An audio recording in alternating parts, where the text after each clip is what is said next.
Good morning everyone. જય શ્રી કૃષ્ણ. તો કેમ છો તમે બધાય? આઈ હોપ કે તમે બધાય મજામાં હશો. હું પણ મજામાં છું. તો તમે દર્શન કરી લ્યો કાનાજીના.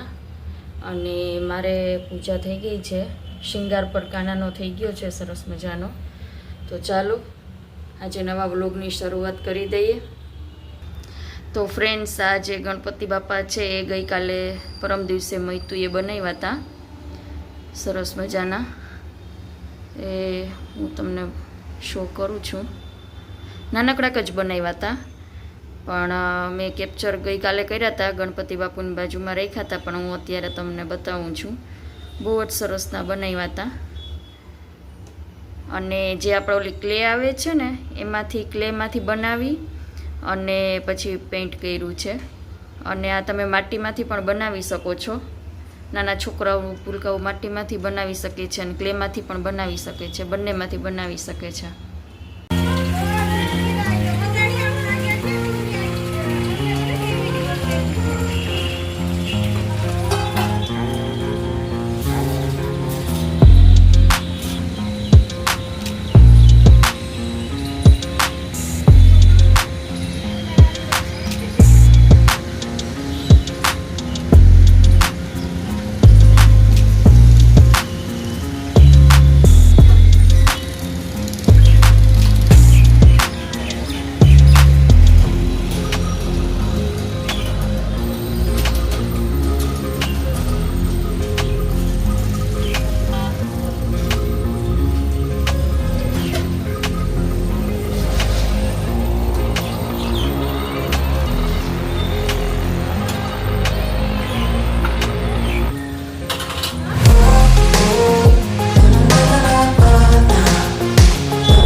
ફ્રેન્ડ, કેમ છો તમે બધાય?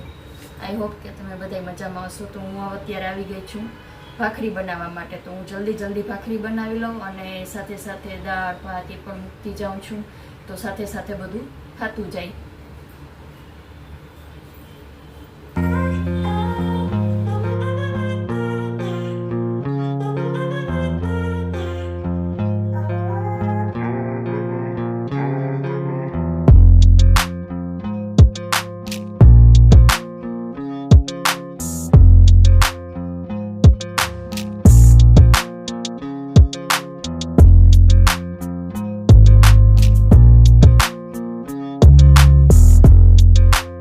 ફ્રેન્ડ્સ, અહીં ભાખરી બની ગઈ છે.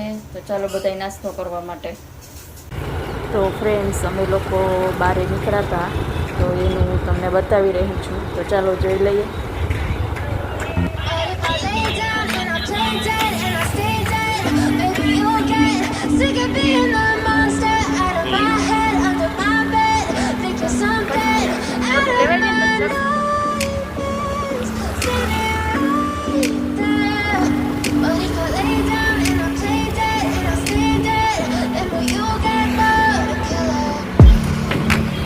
Silhouettes of you are like a taunt.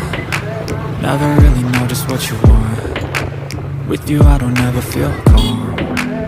I can feel the sweat inside my palm. Play with me like cats and a string. You don't understand the pain it brings. You don't ever wanna give me in. You don't ever wanna set me free. You know I'm addicted to you, and it's twisted, you've been gifted with the evil voodoo. Got me coming back for more, even when I've been screwed. Dolls full of pins, pierce my heart straight through.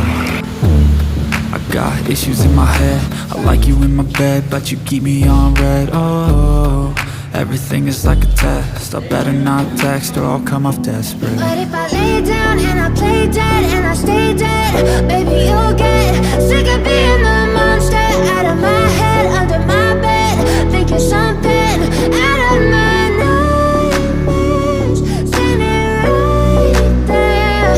But if I lay down and I play dead and I stay dead, then will you get bored of killing?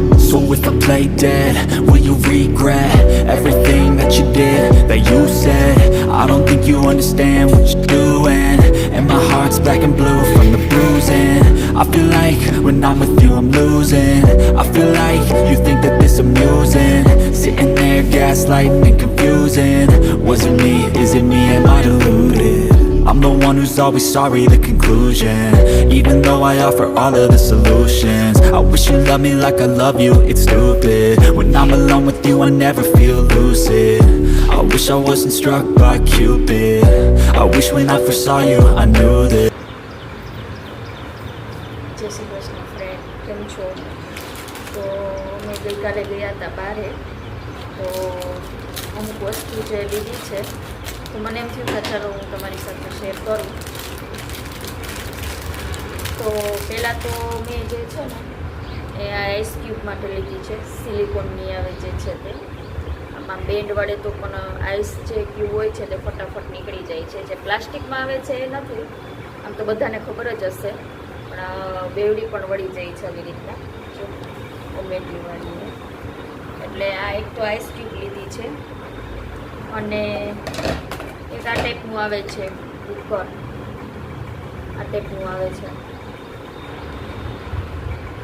આપણે કિચનમાં ટૂંકમાં આપણે લગાવવું હોય તો આ આખી પટ્ટી જે આવે છે એ આપણે આમાં લગાડી શકીએ છીએ પટ્ટીમાં. એટલે આપણે કંઈક ટીંગાળું કરવું હોય તો ટૂંકમાં આપણે ખીલી ના ખોલવી પડે, એના માટે આ લીધું છે, ઉપર લીધું છે. આમાંથી ખોલી કાપી હું તમને બતાવું છું. આ ટાઈપનું આવે છે, જો આપણે ખીલી ના ખોલવી પડે. આવી રીતના આપણે લાદી હોય ને લગાવી દઈએ તો ઇઝી પડે છે.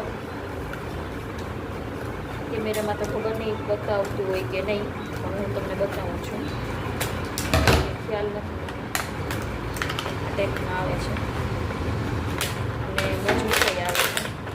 ખોલું છું, જો આ ટાઈપમાં આવે છે. હવે આવી રીતના આ જો આ એક જ ઉપર આવે છે, આવી રીતના અહીંયાથી ને લઈને લગાવી દેવાનું. એ લગભગ કેટલી એવી છે? 1 2 3 4 ને 5 આવી છે અત્યારે, એ લીધું. અને એક આ ટૂથપીક છે, એ આવી રીતના આવે છે, અને સાથે આવી રીતના ભેગી આવે છે, એ લીધું. નથિંગ બહુ કંઈ લીધું નથી. અને એક મને પરફ્યુમ ગમી ગયો હતો, આ ટાઈપમાં, બહુ જ સરસ છે. એનું તમને હું પેકેજિંગ નહીં બતાવી દઉં, કારણ કે મને પહેલી વારમાં જ ગમી ગયો હતો એટલે મેં લીધો છે. જોઈ શકો છો કેટલું મસ્ત પેકેજિંગ છે, બહુ જ સરસ પેકેજિંગ છે, અને સ્મેલમાં એટલું બહુ જ સરસ છે.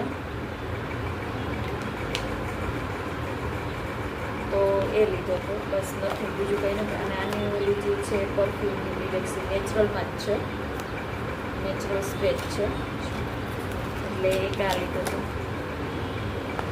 ડીઆઈવીમાં ગયા હતા ને ત્યાંથી મેં, બહુ જ સરસ છે. તો ચાલો, મારે તમારી સાથે એટલું શેર કરવું હતું તો મેં કરી દીધું છે. અને આમાં તમે આઈસ ક્યુબની ચોકલેટના પણ આવી રીતના મોડ આવે છે સિલિકોનના. તો તમે નવી નવી જે ચોકલેટ બનાવી હોય ઘરે, ડ્રાય ફ્રૂટની છે ગમે તે છે, તો આવા સિલિકોન મોડમાં તમે એને એડજસ્ટ કરીને સરસ મજાનો તમે શેપ આપી શકો છો. તો ચાલો, મારે આ તમને શેર કરવું હતું તો મેં થોડું ઘણું હતું લીધું હતું, એ બધું તમને શેર કરી દીધું. તો ફ્રેન્ડ્સ, હું આવી ગઈ હતી પછી કિચનમાં. તો હવે આપણે શાકનો વઘાર કરી લઈએ. અને આજે હું બનાવવાની છું ચોરી બટેટાનું શાક અને દાળ ભાત. તો ચાલો હવે હું ફટાફટ શાકનો વઘાર કરી લઉં.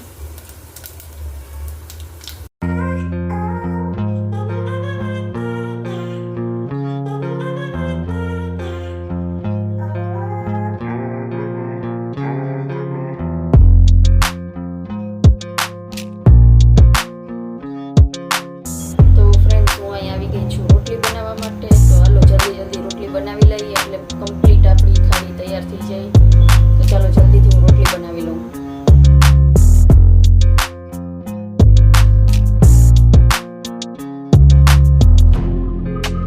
તો ફ્રેન્ડ્સ, અહીં મારે રસોઈ બધી કમ્પ્લીટ થઈ ગઈ છે. રોટલી બની ગઈ છે, દાળ બની ગઈ છે, ભાત બની ગયો છે, અને ચોરી બટેટાનું મસ્ત મજાનું શાક બની ગયું છે. તો ચાલો બધાય જમવા માટે. તો ફ્રેન્ડ્સ, પોણા જેવું થવા આવ્યું છે અને રસોઈ મારી કમ્પ્લીટ થઈ ગઈ છે. હમણાં 6 વાગે મારા છોકરાઓ આવી જશે એટલે બધા હારે જમવા બેસી જશું. ત્યાં સુધીમાં હું કાનાને ભોગ લગાવી દઈશ. તો ફ્રેન્ડ્સ, મેં અહીં ભોગ લગાવવાની થાળી પણ તૈયાર કરી લીધી છે. અને હા, આ જે છે ને એ મીઠો લીમડો વાવ્યો છે, એના બી લઈને 2 બી હતા એટલે વાવી દીધા છે. પણ આ મીઠો જે લીમડો છે ને એ ગ્રો નથી કરતો. ગ્રો કેવી રીતે કરવું એના માટે કંઈ ઉપાય હોય તો કમેન્ટમાં જરૂરથી કહેજો, કારણ કે ધીમે ધીમે કરે છે. ગયા વર્ષે વાવ્યો હતો પણ હજી ગ્રો નથી થયો. આમાં બધા કહેતા હોય કે ખાટી છાશનો ઉપયોગ કરી શકાય, પણ નથી, લાંબો નથી થતો અને પાંદડા બહુ નથી આવતા. તો તમારા કમેન્ટ કરીને કહેજો કે આમાં શું એવું એડ કરી કે આપણે આનો ગ્રો થાય સરસ મજાનો. હું અહીંયા લીમડો જોવા માટે આવી ત્યારે અહીંયા કેટલી બધી ચકલીઓ આવી છે. બહુ જાજી ચકલીઓ આવી છે, જો તો કેટલી બધી. કેમ કે આ બધી ચકલીઓ જે છે ને એ અહીંયા આ બધા જે ઝાડવા છે ને એમાં જ રહે છે, આ બધામાં જ રહે છે. કેટલી બધી ચકલીઓ છે. ને હમણાં થોડીક વાર પહેલાં તો અહીંયાથી ને સાપ પણ નીકળ્યો હતો, બહુ મોટો હતો. એ હું કેપ્ચર કરતાં ભૂલી ગઈ, પણ બહુ મોટો સાપ હતો, સખત મોટો હતો. એ હું લેતા ભૂલી ગઈ. અહીંયાથી ને આમ આવી રીતના જતો હતો, પણ એ લેતા હું ભૂલી ગઈ. ચાલો, કાંઈ વાંધો નહીં. તો જય શ્રી કૃષ્ણ ફ્રેન્ડ્સ. આજે છે ઋષિ પંચમી, અને ઋષિ પંચમી એટલે આપણા સપ્ત ઋષિઓ, અને સપ્ત ઋષિઓના જે યાદ કરવામાં આવે છે, અત્રિ, કશ્યપ, ભારદ્વાજ, ગૌતમ, જમદગ્નિ, વશિષ્ઠ અને વિશ્વામિત્ર. આ થઈ ગયા આપણા સપ્ત ઋષિઓ, અને આપણે તેના જ સંતાનો છીએ. અને કહેવામાં પણ આવે છે કે બ્રહ્મા, વિષ્ણુ અને મહેશ, આ ત્રણેયનો અંશ એ આપણા ઋષિઓમાં સમાયેલો છે. એટલે આજના દિવસનું મહત્ત્વ છે. આજે ઘણા બધા ઉપવાસો રાખે છે અને આપણા ઋષિઓને યાદ કરે છે. આ હતું આજનું ઋષિ પંચમીનું મહત્ત્વ. તો ફ્રેન્ડ્સ, તમને મારા વ્લોગ કેવા લાગે છે તે જરૂરથી કહેજો. સબસ્ક્રાઈબ કરજો, સારા લાગતા હોય તો શેર કરજો અને લાઈક કરજો. તો ચાલો, ફરીથી મળીશું આપણે નવા બ્લોગમાં નવી તાજગી સાથે. તો તમને બધાને મારા જય શ્રી કૃષ્ણ, અને થેન્ક યુ ફોર વોચિંગ.